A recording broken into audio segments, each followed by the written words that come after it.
For years, one of the predominant questions amongst professional wrestling fans, one of the biggest, hottest topics of conversation is Sting ever going to come to the WWE?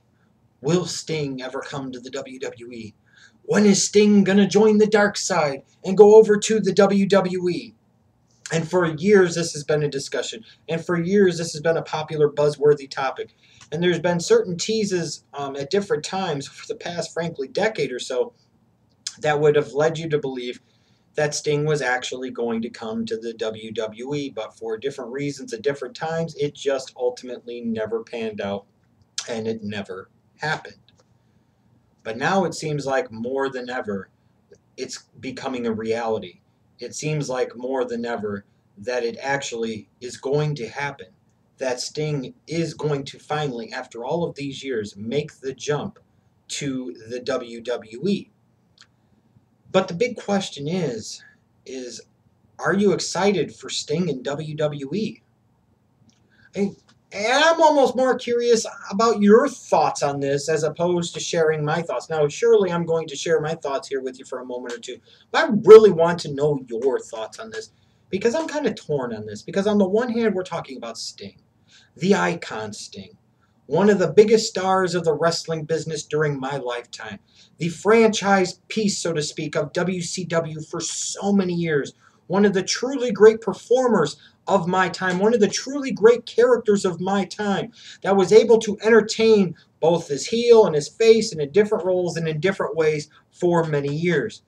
You know, I sat there for years and would sit there and wonder and sit there and debate, and sit there and talk about what would happen if he came. What if he faced this guy? What would happen in a match with him? What would happen in a match with them? What would they be able to do with them here and here and here? And it used to drive me crazy.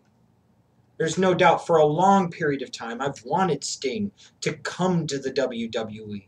I've wanted to see him at least wrestle one time at WrestleMania because I felt that was an honor that he had earned and he had deserved. And I felt like it would be good for him, it would be good for the WWE, and it would be good for a lot of wrestling fans to see it happen. It would kind of be like a full circle kind of closure thing. One of those things that we never have to ask or wonder what would have happened if, because we eventually got it. But in true professional wrestling fashion and in true professional wrestling fan form, even when it seems like on the surface I'm getting what I finally wanted after all these years, I can't help but have some reservations and concerns about it. Let's be honest, I've watched Sting over the past several years in TNA degrade to the point where he had to wear a t-shirt to wrestle, where he couldn't even effectively apply his own submission finishing maneuver. This is not Crow Sting. This was not Surfer Sting. This was not the Sting that would descend from the rafters that was coming after the NWO throughout all of 1997. This was old, washed-up Joker Sting. And you're talking about a Sting. He's not in his 30s. Hell, he's not even in his 40s. He's in his freaking mid-50s. How much does he really have to give? After all of these years of seeing him, and especially in TNA for so many years, and through all those years at WCW, do I really have much interest in seeing Sting anymore? And in particular, is it too late for him to come to the WWE? I look at it this way too. Back in 2011, there was so much internet buzz and so much discussion and talk, and the Twitter world, or more so the YouTube world, the dirt sheet world, was on fire with the thought and the possibility of Sting coming to WrestleMania to face The Undertaker with the streak on the line. This was one of these fantasy matchups. This was one of these dream matchups. But that was also, 3 years ago. And I wonder if that ship has sailed. Because now, The Undertaker's streak has ended at WrestleMania 30. To me, part of the whole appeal of bringing in Sting to wrestle, let's say, an Undertaker at WrestleMania was to sit there and try and have a go at the streak. And furthermore, what good would it do to do that match now, let's say in 2015, next year, when maybe the timing was right for it 3 or 4 years ago, or they could have had a much better quality of match 10 or 12 years ago, back in the early 2000s. I see a Sting coming in now to the PG product of the WWE, and I'm like, oh. Do I really want that for Sting? Do I really want that to be my lasting legacy and image of Sting in the WWE, is being a part of this PG crap of the company today? You know, I think about it. If you weren't going to sit there and bring him back during the invasion angle, if you weren't going to bring him in during that time, if you weren't going to find a way to make it happen at a time where you should have been able to make it happen, where he could have been one of the key players that really actually made that story work and made that story go and drew record sums of money that the wrestling business had never seen up to that point and probably never see again. Now we're talking about a mid-50s Sting who has to wrestle in his T-shirt because he's so out of shape. He can't apply his own scorpion. He can't even supply, excuse me, he can't even apply his submission finishing maneuver properly. Is this the guy that I'm supposed to get excited about? There's something about nostalgia and there's something about legend pops. But frankly, I don't care. I've seen Sting for so long in TNA, along with all the years of WCW. I'm just not sure that that same nostalgia pop and feel is there.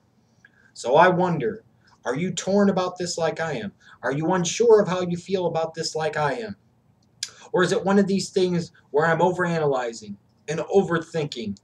And when the shit gets to get and it all comes to pass and Sting makes that first appearance in the WWE, am I going to be marking out like I'm a 12-year-old kid again? I just wonder. I mean, at the end of the day, there's also a bit of an appeal there to me for Sting because he was one of those guys that never went to Vince. He made it without ever having to work with Vince. He made it without having to go to the Titan Tower corporate machine.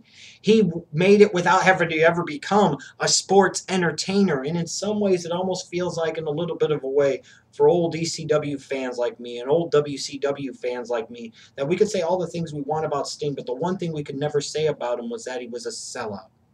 And I wonder if him going to the WWE, where on the one hand it's a bucket list thing and you say that's great, he was able to do it. On the flip side, it's like he's went so long. And he's maybe went long enough where I don't want to see that. Because it's like the ultimate F you to Vince. It's the ultimate, I don't need you, Vince. And no, I'm okay. And maybe there's a lot of us older fans like me, and maybe I'm the only one, but I don't believe I am, that have a lot of respect for Sting, in part because of the fact that he did never go to work with WWE. He never caved to Vince McMahon. He never bought into Vince McMahon. He never sold out to the so-called WWE evil Titan Tower machine of Vince McMahon. I don't know. Like I said, I am really torn on this.